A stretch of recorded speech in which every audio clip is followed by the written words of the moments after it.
there is an uncomfortable possibility. Much of the time, you are not looking for the truth. You are looking for proof that you were already right. You read, listen, remember, and argue as if you are investigating, but part of your mind has already decided the verdict before the evidence appears. If something confirms what you believe, it feels clear. If it contradicts you, it feels suspicious. If someone agrees with you, they seem intelligent.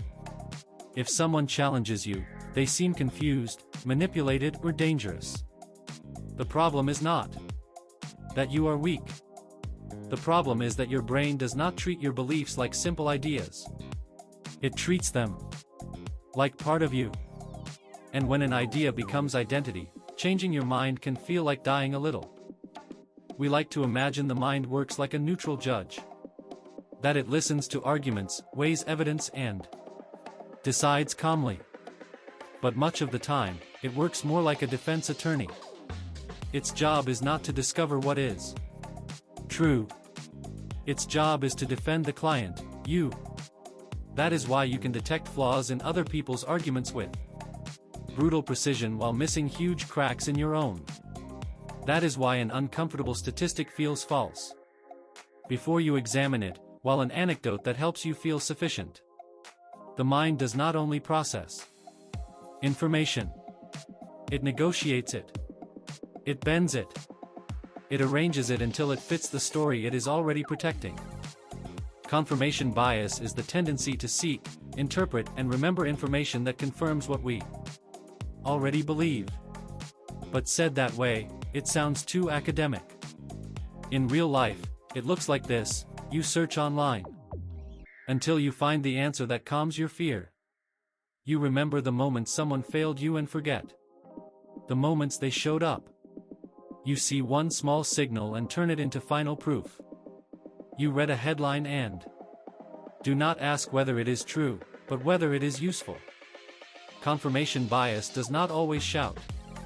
Sometimes it disguises itself as intuition, as instinct, as common sense, as, I am just seeing things the way they are. Being wrong should not hurt this much.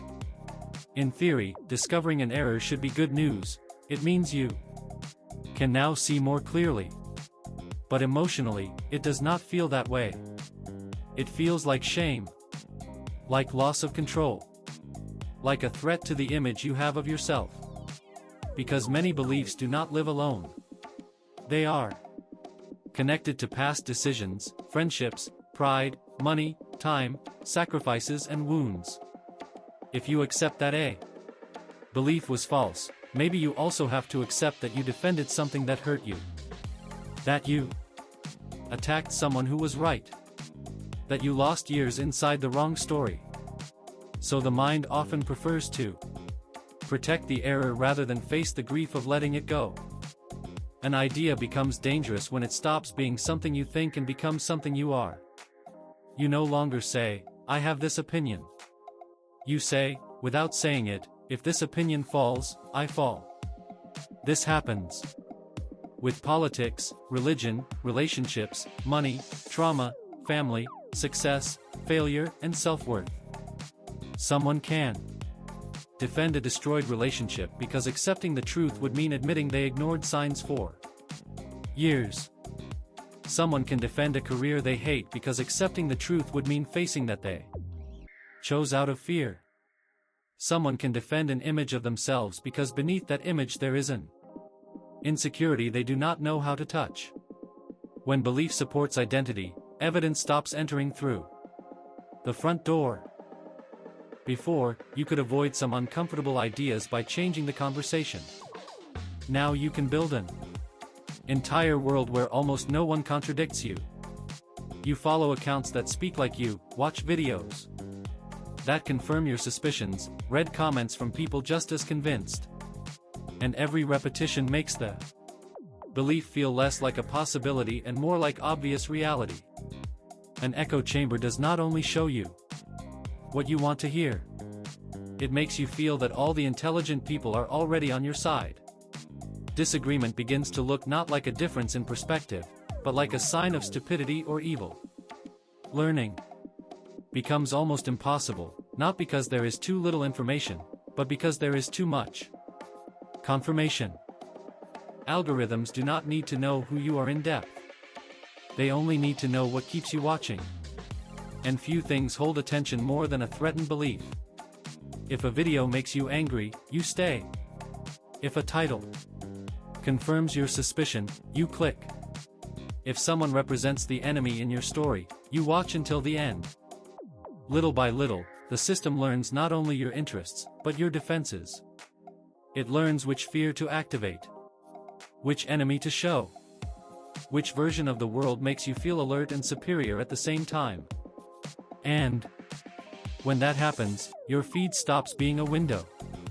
It becomes a distorted mirror reflecting a more extreme version of what you already believed. Being right feels good because it gives order. It reduces uncertainty. It lets you look at chaos and say, I understand who I am, who is to blame, what this means. But sometimes that feeling of certainty becomes a prison.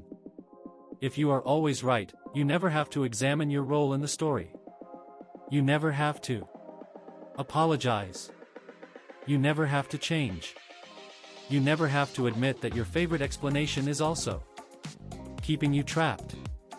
Some people would rather keep a painful theory than open a new possibility.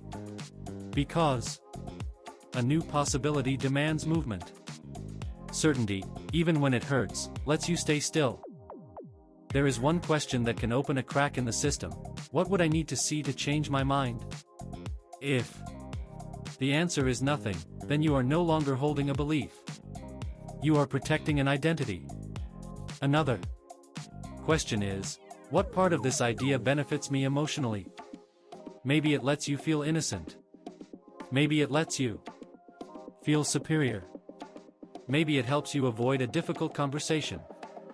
Maybe it protects you from admitting sadness. These questions are uncomfortable because they remove the noble disguise from certainty.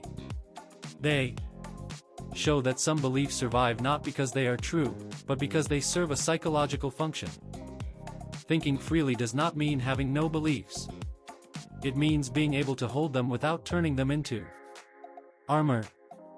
It means hearing an opposing idea without instantly activating the instinct to attack. It means saying, maybe there is something here I do not want to see. A free mind is not one that always changes its opinion, but one that can change when reality demands it. To practice this, look for the strongest version of the opposing argument, not the most ridiculous one. Ask what evidence makes you uncomfortable and why. Notice when you confuse emotional tension with falsehood. And above all, learn to say, I may have been wrong without being useless, bad or stupid. The mind wants to be right because being right feels safe. But freedom begins when you stop treating every correction like humiliation. When you can look at a belief and say, this protected me, but maybe it no longer serves me.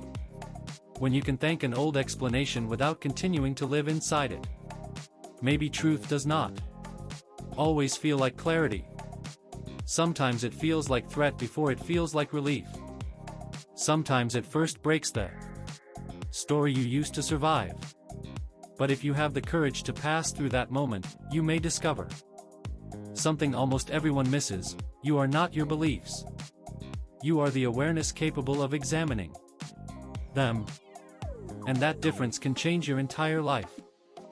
And if you want to keep seeing the invisible mechanisms controlling your mind, do not stop here. In the next video, we are going to look at another hidden signal, a part of your behavior that feels personal, but may have been programmed long before you were able to notice it. Go watch the next video now. Because the more you learn to see these patterns, the less power they have over you.